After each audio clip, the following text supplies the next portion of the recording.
What is going on, guys? Money Webby here, back again on Friday. We got a jam-packed 15-game slate here tonight. Hopefully we don't have any friggin' injuries. Kershaw leaving the game after 5 innings last night due to some back tightness, so that kind of limited him in that game. But Jose Quintana had a very good start in our SB2 spot. He was pretty popular, though.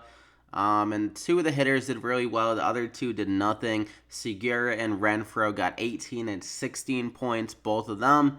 But Springer got like 2. And then I don't even remember the last guy that I had, but he didn't get anything for us. So that was pretty disappointing with the other 2 hitters, but some good stuff and then some unlucky stuff with Kershaw going down. But we're back here again on Friday with my money 6. 2 pitchers, 3 hitters, and at a cheap value. Got to throw ahead in your lineup. Throw ahead or go ahead to throw in your lineup for some nice value there. So go ahead and drop a like on the video before we get going. I would greatly appreciate that. Around maybe 80 plus likes if we could hit that. That'd be great. So thank you for that. And let's just hop into it. I'm going to go with my boy Carlos Carrasco at the top here. 10,700 going against Minnesota. I mean, these top guys, go back and look at it, they don't have great, pristine matchups. Like, the Red Sox are very good against right-handed pitchers. It is a good ballpark in Houston there, but I'm not sure the strikeout upside is nearly the same as it normally is with guys like Cole and Chris Sale there. You are getting them at discounts, but I feel like Carrasco has more strikeout ability in this matchup compared to these top dogs. So that's why I'm going with Carrasco, and you get a little bit of savings on him. So this matchup against Minnesota, if you look at his history against them, he's seen these guys a good amount of times, 124 plate appearances. They only have a 214 batting average against him and a 28% K rate in those 124 plate appearances. So some good history against them. He saw them earlier this year. This game was in Puerto Rico. It was pretty hot too, and he did very well with 27 DraftKings points, went 7 innings. So that was a great start. I think he can get around 25 plus again here. He's had some big starts. The last 2 starts have been tough because they've been against that Houston lineup that is very good. So he wasn't able to pitch normally as good as he can against a lesser lineup like Minnesota that is worse against right-handed pitchers. Most of their righty hitters are lefty mashers like Dozier, Sano. The lefties aren't really that scary. You feel more scared about Dozier and Sano. So you got those righty splits. So I think Carrasco can definitely get some strikeouts, maybe 7 or 8 again here in this matchup. And he has some good pitching conditions here in Minnesota as well. There's going to be 13-mile-an-hour winds blowing in from center field, so that will give him an added bonus. If balls are hitting the outfield, they'll be blown down from the wind. So Carrasco, I feel like he's very safe. He can definitely go deep, and he has great upside when his stuff is on. So I'm going to go ahead and lock him in there as my first guy. And for my second guy, I really struggled figuring out my SB2 on the slate because they're kind of priced up. You got Pivetta at 10,000. It's really tough to put him with Carrasco. I was thinking about him, but I'm not going to pay 10,000 for my SB2 really.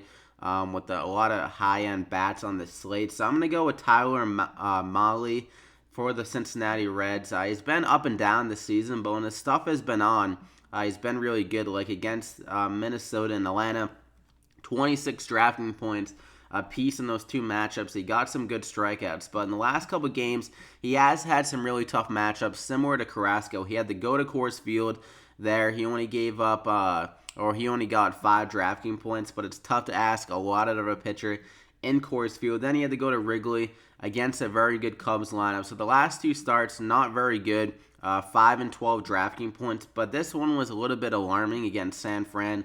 Not really sure what happened there, but I think he's just due for a good start. This is probably the easiest matchup he's had on the year, going to San Diego against the San Diego lineup. So I think he can get back to his stuff that he had in April, get some more strikeouts. His strikeout stuff is decent, and he has the added bonus of facing a San Diego lineup that does strike out a lot. They have a 26.7% K rate against right-handed pitchers, and a great pitching park here. So I think Mahle's due for a bounce-back start. He's a better pitcher than what he's shown in the last couple of games. So I'm going to go ahead and lock him in there at 7,900. And that leaves you with 3,900 remaining per player. I think both these guys have 20 plus upside in their starts. So for my first hitter, this guy's going to be pretty chalky, I think. But Justin Turner at 4,600 in Coors Field, a huge park upgrade, and he's going against a lefty in Anderson. So everything adds up for a mash spot for Turner. He's 9 for 17 with 3 doubles and 1 home run against Anderson in his career. So some great history against him.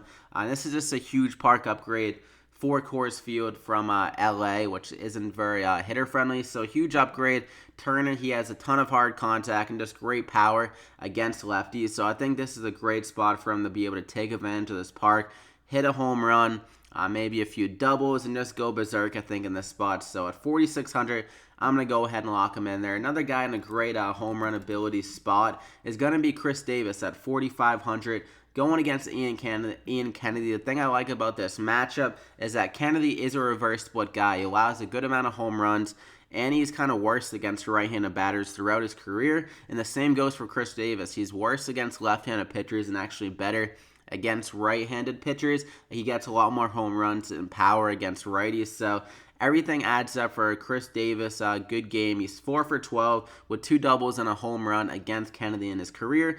And also, we're getting some great hitting conditions here in Kansas City for right-handed batters. It's going to be 11-mile-an-hour winds blowing to left field. It's going to be 90 degrees. So the ball will have a very easy task of carrying it in the outfield if Chris Davis does hit a fly ball out there to left. So good home run ability for Davis. He's a 50% hard hit rate against righties this year, absolutely killing it against them. So I think he can get another home run in the spot. I'm going to go ahead and lock him in there. So those are the first 2 hitters.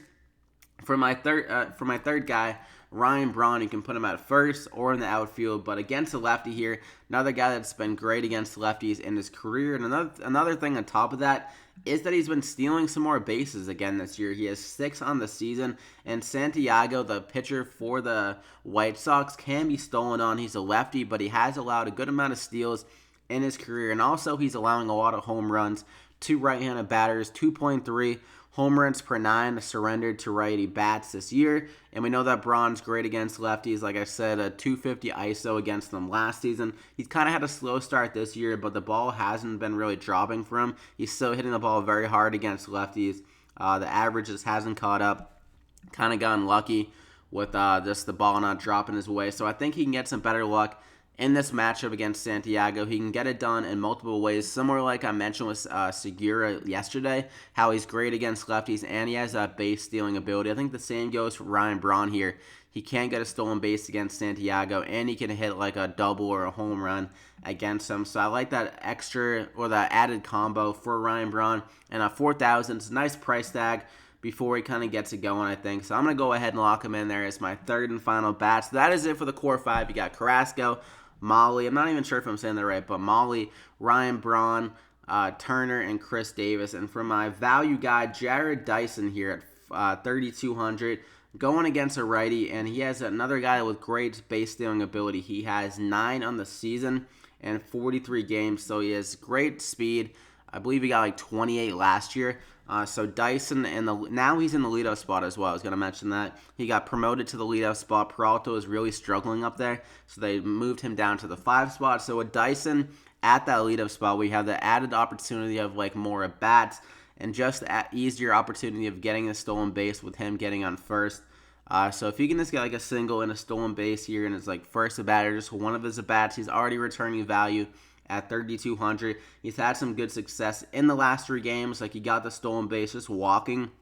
He got a stolen base, 9 DraftKings points. Like we'll take 9. He got 9 in this one. He can easily be driven in too. The Diamondbacks are rejected 4.7 runs. So Dyson, say he gets a walk and he gets a stolen base. That's already, 9 DraftKings points or 7 DraftKings points, and then he gets driven in, then you get 9 DraftKings points. So just one at-bat cycle, really. Dyson can return some good value, and he still has extra opportunity on top of that. Could easily get up to 5 at-bats, so I like him a lot in this spot against a bad pitcher. So I'm going to go ahead and lock him in there at 3,200. So that is it with the plays. You got your nice value guy at 3,200. I hope you guys enjoyed the video. Be sure to leave a like on the video before you head out. I would greatly appreciate that. 80 plus likes. And hit that subscribe button if you haven't already to get these plays every single day. You can hit that bell icon to get alerted every time I upload as well. So 15 game slate here tonight. Should be a good one. We'll probably have ownership a little bit more spread out with the more games we have here which is good. So, yeah, I hope you guys win some money. Enjoy your Friday night. Good luck tonight, guys, and we'll see you back here again tomorrow.